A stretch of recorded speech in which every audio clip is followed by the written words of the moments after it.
quotes that, or famous, definitions of this, and probably the most famous is Bernard and Schroeder saying the church doesn't have a mission, but the mission has a church. The mission of God has a church as part of that mission. Jürgen Moltmann, more Trinitarian language, it's not the church that has a mission of salvation to fulfill in the world. It is the mission of the Son and the Spirit through the Father that includes the church. Or, I don't know if Rowan Williams ever really said anything as succinct as this, but it's attributed to him. Mission is finding out what God is doing and joining in. But we get the point, don't we? It's a change in order. It's not just what the church is out doing, it's that sense that God is doing stuff in the world. Now, in our groups, in 4 minutes, I'd like us just to go through what difference does that word order mean? So not so much that the church has a mission, but that the mission has a church. What difference does that change in sentence structure, in word order make? Just in our groups, a couple of minutes to get up the main features of that.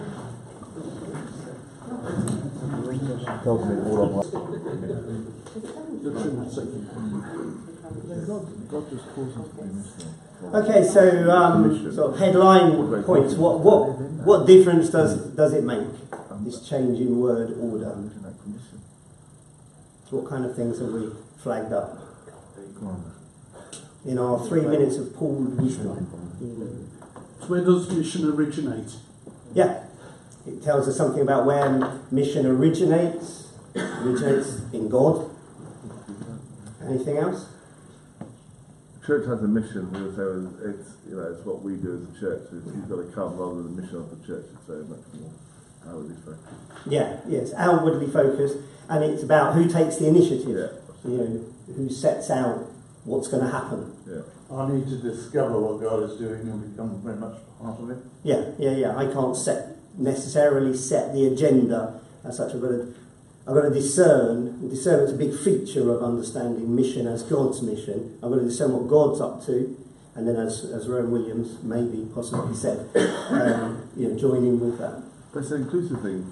Conversion, we've been given the commission. Yeah. We're that very nature of us, of our conversion, and the very nature of that is that we're called to be missional people. Yeah. And we've got to just do that, and then it'll connect to wherever God calls us. Yeah. So it is actually entering into something that's just part of our life. Absolutely. It's not necessarily saying, what's the church programme for mission? It's we're called. It's part of our participating in God. Absolutely. That mission will just be part and parcel of that because God's already involved in doing or being missional. And thinking of Luke 10 that we've just been looking at, it's the listening before the doing. Yeah. It's always the listening, before or mixed up in the doing, So, if we just look at why the change, we'll whiz through this because I'm imagining we're all fairly familiar with this. Because, of course, there was a time not that long ago when mission was comfortably understood as the task of the church. We wouldn't have been talking about the mission of God in the world. We would have been talking about the mission of the church in the world. And we would have been comfortable with that, and we would have known what we were about. If you go back, let's say, to 1900, we could go back just to the 1930s as well, but if we go back to 1900, the church had a real sense of having a job to do and very confident that it was going to get it done. Probably in the following century, maybe with a little bit of time to spare before that century closed. A world to be evangelised, tick, we'll have that done. The poverty eradicated, yes. All of that kind of thing. The kingdom of God established, we'll have that done as well. And maybe then, depending on your theology, Jesus will return. If we get the job done, the quicker we get it done, the quicker Jesus will stop tarrying, and the kingdom of God will be amongst us. That was the kind of optimism with which the church in Europe went into the 20th century. We've got a job to do, we've got the resources, we've got the vision, and we've got the technology, and we're going to get it done. Something changed along the way.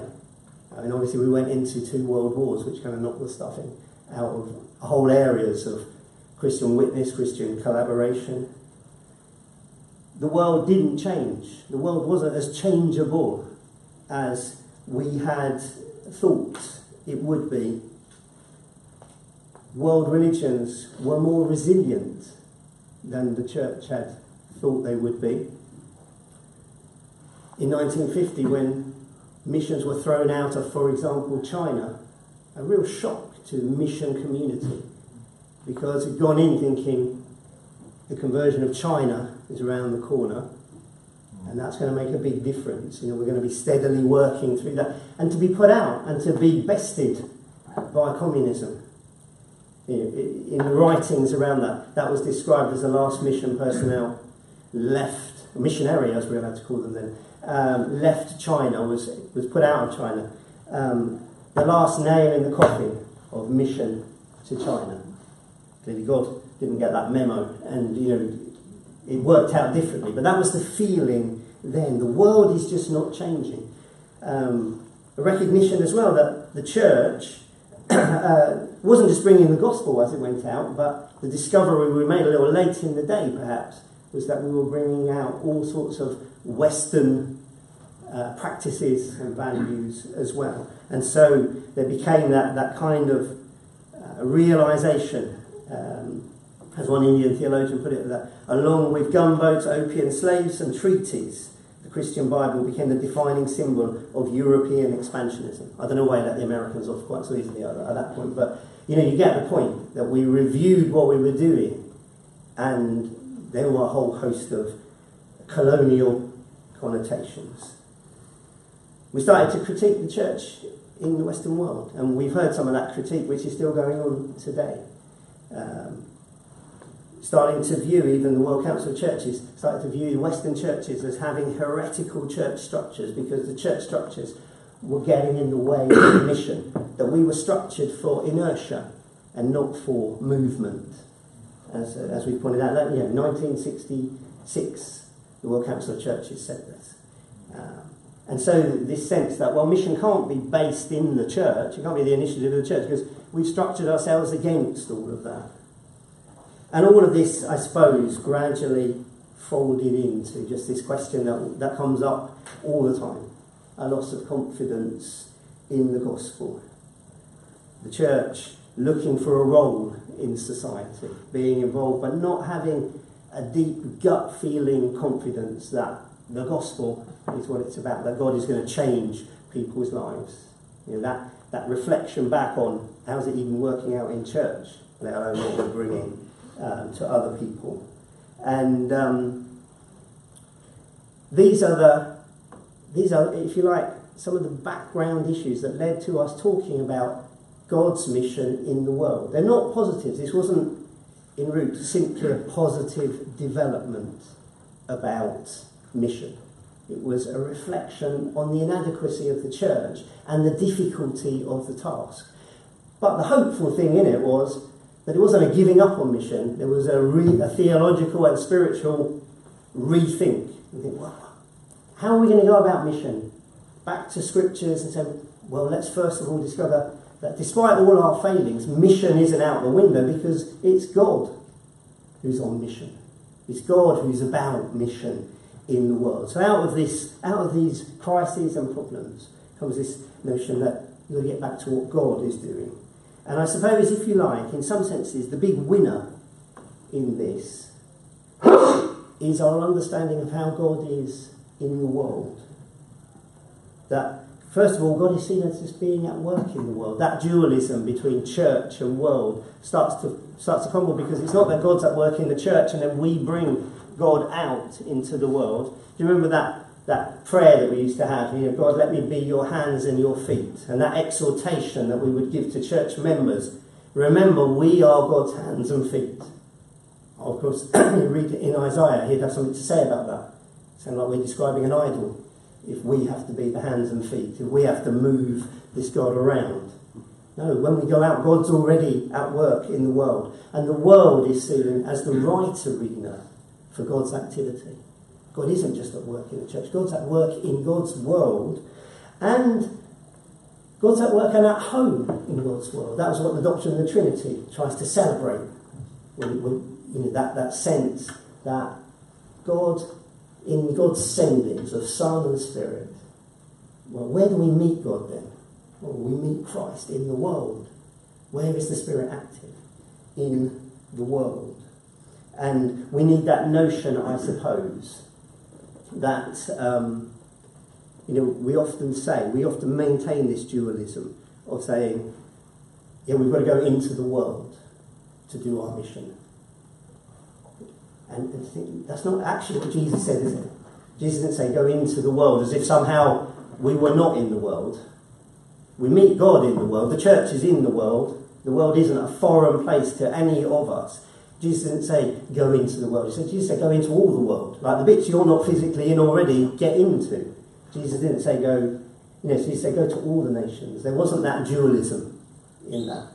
The world is God's home as well. God is at home and at large in the world, and the church is to be at home and at large in the world. It's the place that God has set us to be. Sometimes those kind of, if you like, those spatial metaphors don't help us. Viewing the world as a mission field that's out there.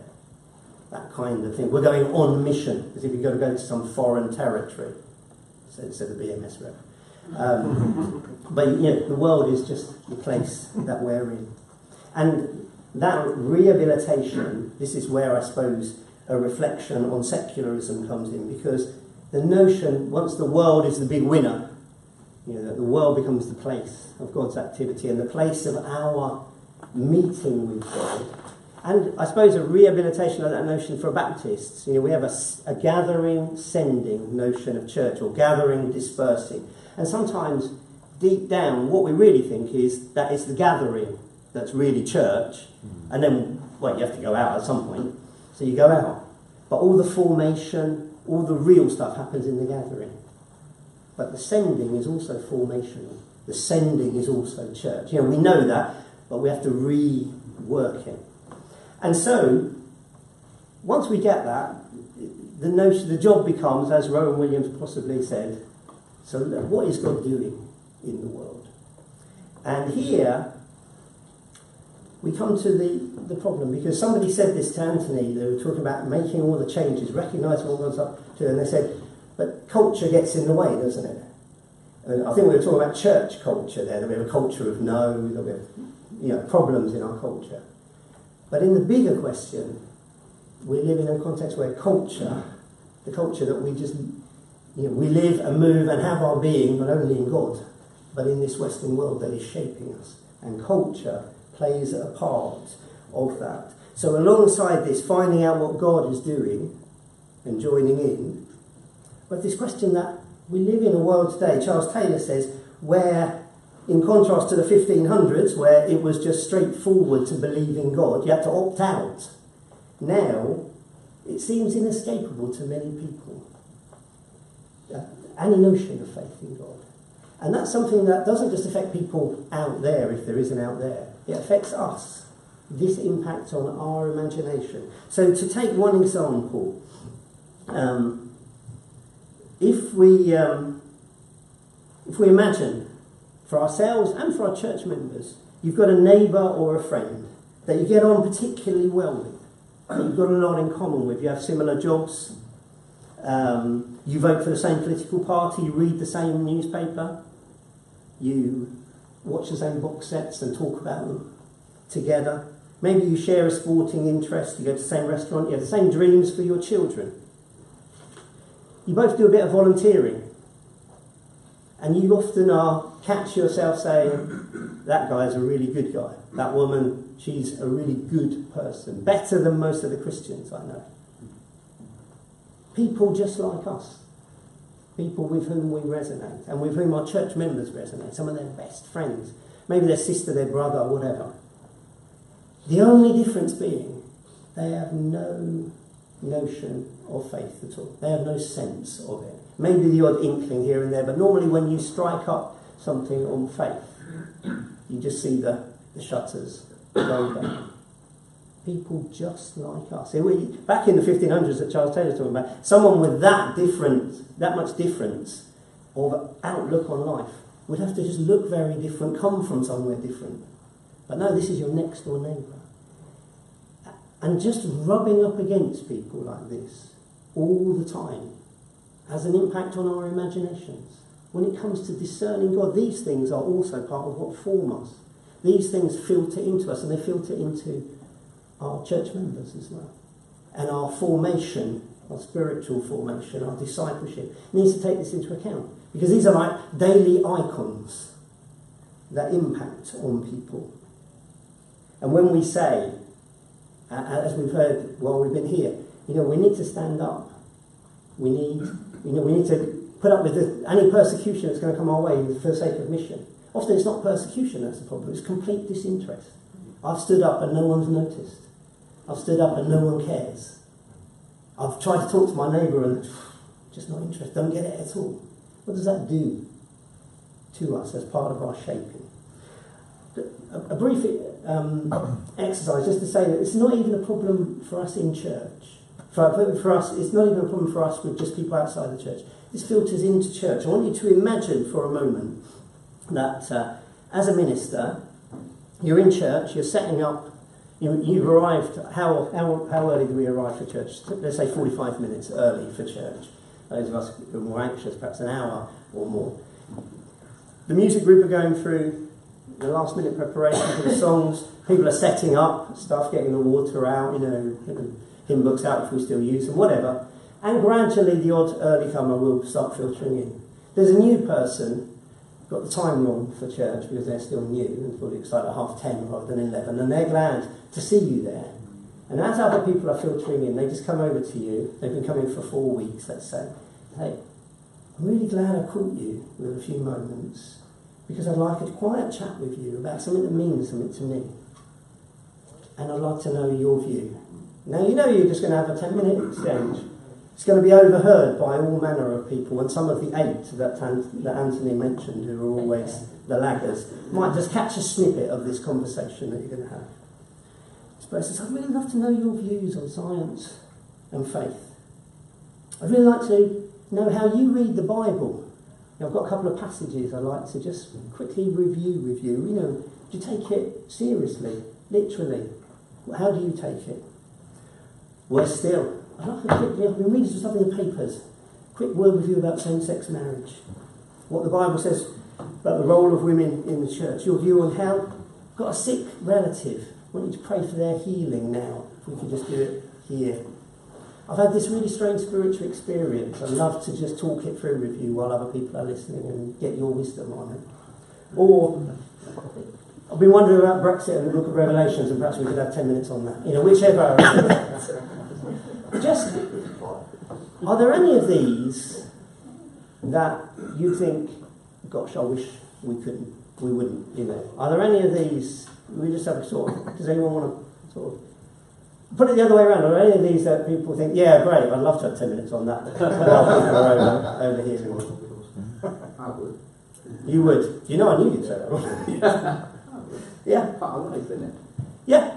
So a few of us would. And why would... let's just say, are there any that people just think... Is there anyone thinking, I really wouldn't mind avoiding that if I had a couple of deacons overhearing me, my views on that? Honestly, in all situations apart from the prayer for healing, I'd say, and it's not a cop-out, I don't believe, I'd say, not now, but I'll happily arrange time in the next week or so when we get together like that.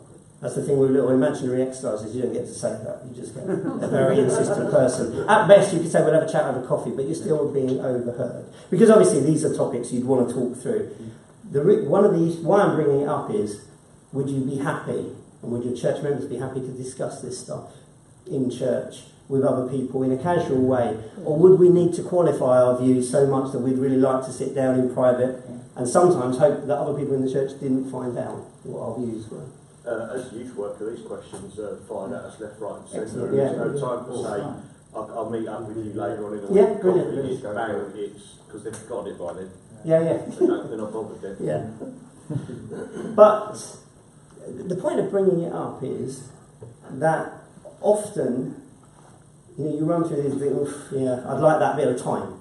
But I wouldn't want everyone to know my view immediately without me being able to qualify it, because these things, there's nuance, and then if you dare to say there's nuance, then half the church don't want to hear about that in any case. So, and I remember David Coffey once saying, we need to learn to disagree without being disagreeable on topics like this. We can all disagree, but let's not be disagreeable. But a level down from that, the point is that we know on all of these issues in our churches there's disagreement on all of these issues. So you come into church from your working week where faith is always a bit of an issue, where you're not quite sure if you're in a foreign world anymore because you don't know the vocab, you don't know the rules, you don't know how to be as a Christian. You sit down next to a church member. As a member, you wouldn't want to talk about hardly any of these. What do you end up talking about? You talk about football, you talk about the weather, you talk about your kids. And faith, although we would all profess that faith is not a private matter, in our conversations, faith becomes a private matter. Because those of us who don't mind being disagreeable, we'll love it. Those of us who found a way of disagreeing without being disagreeable, we can do it. But under all of that is the constant awareness that every area of our faith is contested, not just out there, but in the community of faith. And also in me. I'm not sure what I'm making this. Some days I think slightly differently on these things.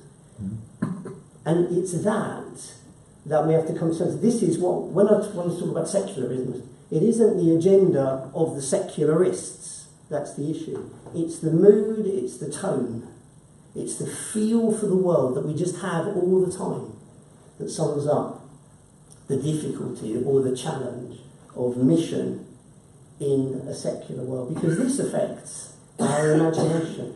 This affects how we are in the world. The fact that it's always contested, it's never straightforward. We don't agree on so many issues. That affects our formation. So if mission is about discernment, that's about locating where we believe God is working in the world. And in the secular world, God is being displaced. Not by the agenda, as I say, the secularists, but by the tone and the feel, even amongst Christians, as we gradually privatise our faith. And Stefan Pass, a missiologist, has written a brilliant book called Church Planting in the Secular West, who would agree with Scott, saying we've got to, it's still about church work, communities, building disciples. But he just says most missionary proposals by evangelicals seem to underestimate this particular problem of being a Christian, let alone a missionary Christian in a deeply secularised society. And often our answer will be to say, oh yeah, there's a lack of confidence in our members. What do we need? Well, we need a good pep talk. People need geeing up, they need reminding of the importance of mission. But perhaps when you lose confidence, you need something a bit more than that. Perhaps when you've really lost confidence. I've been given pep talks all my life on mission. And I go out, well I used to at least, thinking, exactly right, now I'm going to get out there and I'm going to do it. Until the next person couldn't care less. Now sometimes it's great as well. I wouldn't want to be completely negative about it. But as pastors, this comment by Stefan Pass, I hope, will ring true with us. That it's not about just giving pep talks.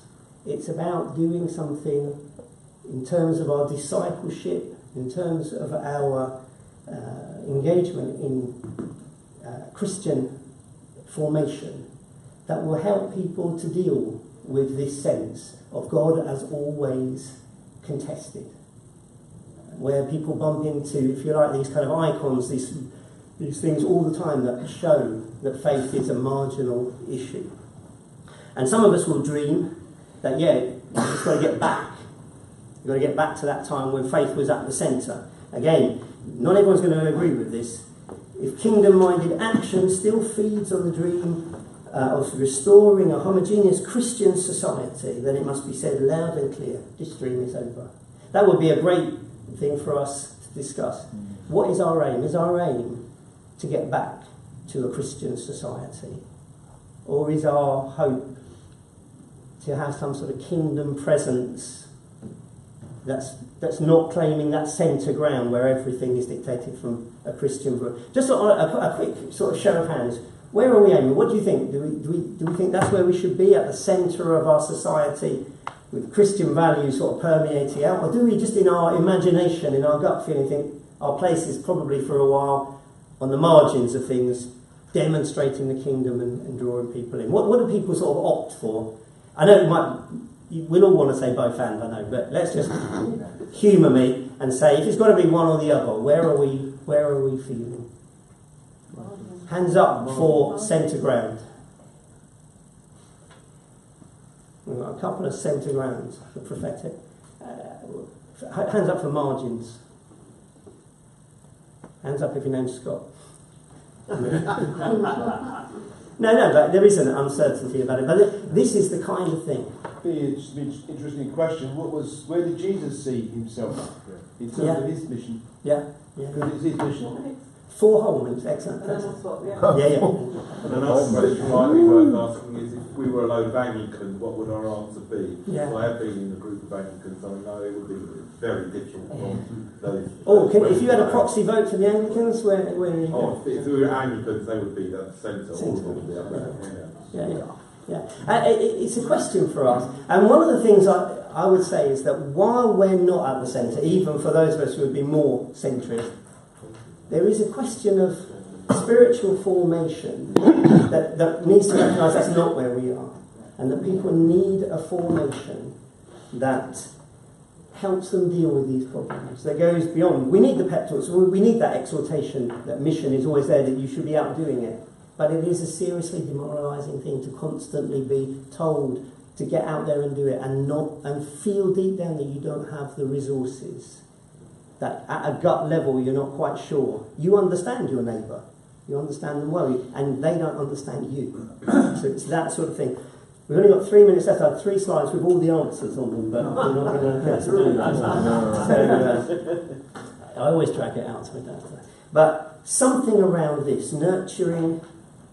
That should have said by spelling. It should be nurturing a missional feel for the world, not a missional faith for the world. A missional feel for the world. Because it's not about apologetics, at least this isn't about apologetics, having the answers.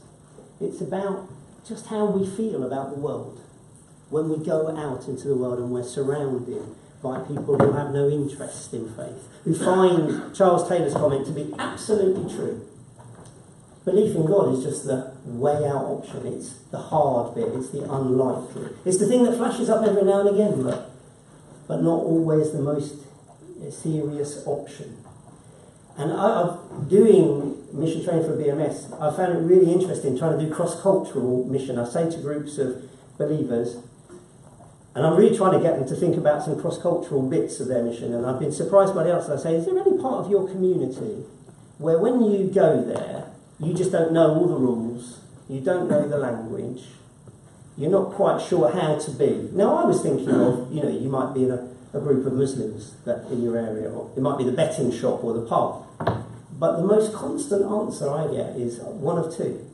The minute I leave my front door, I feel like I'm in a world that I don't quite get as a believer. Or the other one, the minute I walk through the doors of work. Talking to grandchildren as well. Yes, yeah. But and so something around this. One, to get a feel that church is that we've been formed in the sending. How are we in the world? Do we have a sense of how to be, what it looks like to be sent into the world? I think the second one is particularly important. Paul Ricoeur used the phrase a second naivety when he talked about us coming back to fall in love with scriptures and to read the Bible and again. He said we need a second naivety because we're never going to get that first one back again. We know that there's a whole critical discipline when it comes to interpreting scripture. Those questions have been asked and they can't be unasked. The problems, we know them. They taught them at theological college, unfortunately. And we can't unknow them. Exactly the same thing for the members of our church. The issues of faith are problematic. And there's no point in us just saying they're not problematic. They are problematic. They know they're problematic. And they can't unknow it. So Charles Taylor in his book makes a brilliant observation. He said we could have a revival in Britain tomorrow. And what we would have would be thousands more secularised Christians, because you can't unknow this stuff. Now, you may become convinced of God, but you would know that God is still, that other people think differently, and you can't unknow that sort of stuff. You talk to mission personnel, anyone who lives in the global south, but I talk to mission personnel coming back, and I say, you hear all the hardships and challenges of mission, and then you say, but what's it like living in a non-secularised society? And all of them, I know people living in Afghanistan who just, they tell us all about the hardships. So you ask that question and they go, oh, it's wonderful. It is wonderful. People in Bangladesh, people in Tunisia, it's wonderful. People ask me what I think about Jesus. People tell me about their prayer life, from a different faith perspective. It's on the agenda all the time. It's not a problem. Our church members can't unknow the fact that the problem is out there. Our formation has to be able to deal with that. A second naivety, where you say, the questions are there, but so is faith in God. How does it work, facing the questions and doing something that will give us another feel for faith in this new context. I'm not even going to read the other ones because we're out of time, but it'd be great to have time to pick up on it. And if people are interested, I'll repeat, we're doing a course, and one of our weekends is going through some of this material. So it'd be lovely to see people from the churches there. They could take the 5-hour journey to Birmingham. Thanks ever so much. It's coffee time.